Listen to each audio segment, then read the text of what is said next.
explained, China's border law and India. Circle China's new law on land borders has come into effect from the new year. While some feel India should worry about its border areas, others note that China's actions have been aggressive even without it. China's National People's Congress in Beijing in March 2021. The NPC passed the new law in October, and it has now come into effect. China's new law on land borders, passed on October 23, came into effect on January 1. This has happened at a time when the border standoff in eastern Ladakh remains unresolved, when China has renamed several places in Arunachal Pradesh as part of its claim on the Indian state, and when the Chinese embassy in Delhi has written to Indian MPs, including a minister, who had attended a dinner reception hosted by the Tibetan parliament in exile.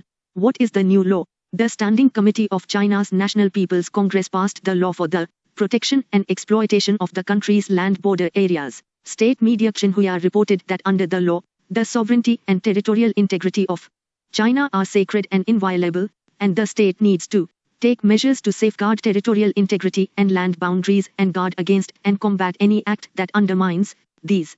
It mandates the state to take measures to strengthen border defense, support economic and social development as well as opening up in border areas, improve public services and infrastructure in such areas, encourage and support people's life and work there, and promote coordination between border defense and social, economic development in border areas.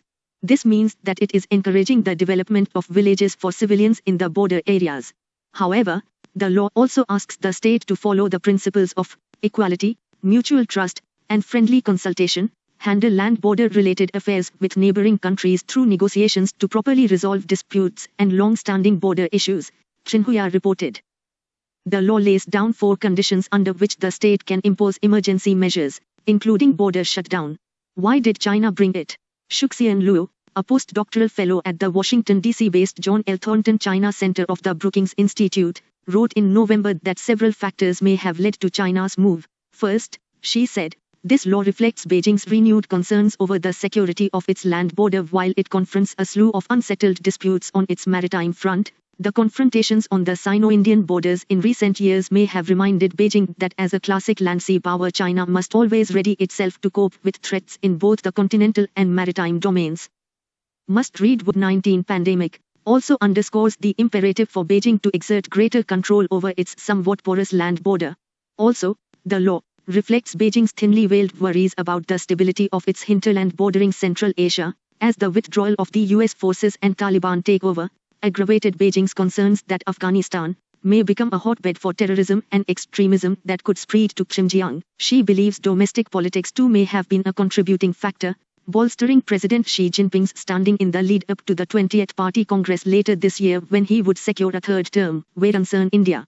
Although the law is not meant specifically for India, it is bound to have some impact. China and India share a disputed 3,488-kilometer boundary, the third longest among China's 22,457 kilometer land boundaries with 14 countries, after the borders with Mongolia and Russia. Besides India, Bhutan, 477 kilometers, is the only other country with which China has a disputed land border. There is a growing suspicion that China may have been stalling further negotiations on the standoff in eastern Ladakh for this new law to come into force. The corps commanders last met in October. India had hoped that China would agree to disengage from patrolling Point 15 in Hot Springs, which it did not. The meeting did not even result in a joint statement, as had been happening for most earlier meetings. The date for the round meeting is still awaited, amid concerns that the Chinese delegation can use the new law to try to bolster their existing positions. Apart from PP-15, China is blocking Indian troops from accessing its traditional patrolling limits, PP-10, PP-11, PP-11A, PP-12 and PP-13, in Depsang Plains. Also, certain, so-called civilians, have pitched tents on the Indian side of the line of actual control in Demchok and are refusing to vacate it. Another sticking point could be that the new law prohibits construction of permanent infrastructure close to the border without China's permission. Both India and China have been building new roads, bridges and other facilities faster since the standoff began. In fact, China had objected to India's workers even before. What impact can it have on India-China relations? The view is still divided.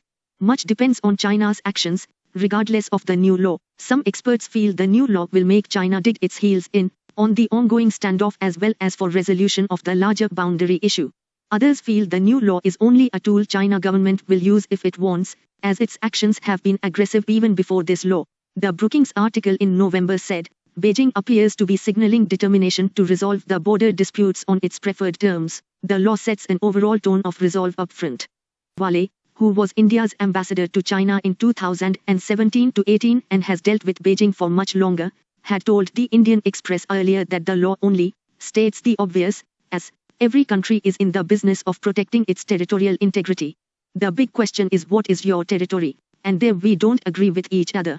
He said that with their actions in eastern Ladakh, the Chinese are clearly indicating that they are tired of trying to resolve the boundary or the lack through negotiations. They are indicating they'll do it through use of force. In an issue brief for the think tank Center for Land Warfare Studies in December, the recently retired Army Major General Ashok Kumar wrote that the new law is the latest attempt by China to unilaterally delineate and demarcate territorial boundaries with India and Bhutan. The law has huge implications for India.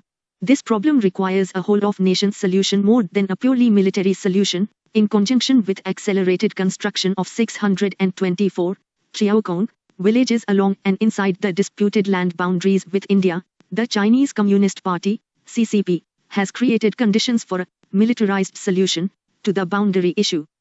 What are these villages, and what is the relation to the new law? China has been building well-off border defense villages across the Lak in all sectors, which the new law encourages. President Xi visited a village in Tibet near the border with Arunachal Pradesh last July. In October, even before the law was announced, Eastern Army Commander Lieutenant Gen Manoj Pandey, who is responsible for the 1346-kilometer Lak from Sikkim to Arunachal Pradesh, had said, according to their own policy or strategy, model villages have come up near the border. For us, it is a matter of concern how they can make dual civil and military use of these facilities and villages. Former Northern Army Commander Lieutenant Gen D.S. Huda had told the Indian Express earlier, if you, China, start having settled population on the other side, creeping across what we, India, feel is our border, at some stage later, when you start discussing the border between the two sides, they will say we, China, have settled population in this area. Bambawale, however, said China has been doing this anyway. The law is not a necessary condition to be able to do that.